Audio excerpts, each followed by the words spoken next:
Financial stability is what is affected by systemic risk, right? Widespread systemic risk will lead to financial instability.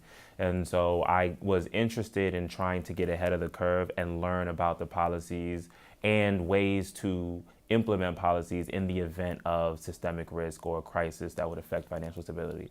So this program is almost like a good primer, a good year to understand what happens, why do financial crises occur, how does this lead to systemic risk, and how do the roles or the rules and policies that we have in place actually deter those problems. We all came here with the intentions of being leaders in that realm. That's kind of why we chose to come to Yale instead of probably going to do an MBA somewhere else or doing a public policy degree somewhere else.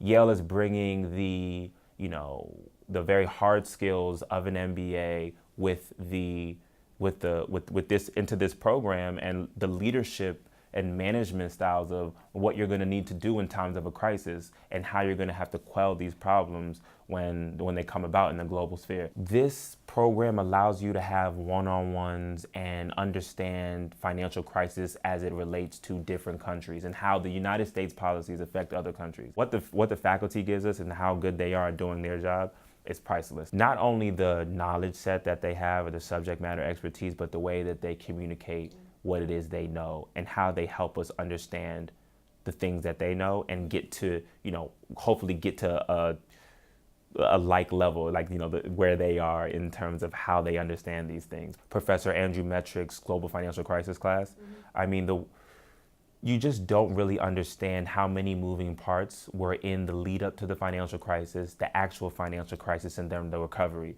And so he does a great job of breaking this down into layman's terms and then building it up to the very, specific or esoteric things that you actually need to know. Everything you learn is very important, but the most important part is the network that you're going to have with other future central bankers or future finance ministers. Because if I've learned anything from what happens in financial crisis is that the politicians, the president, the executive branch, they're all very important. But when it comes down to who's going to save the economy, it's going to be the network of people that I'm here at Yale with today.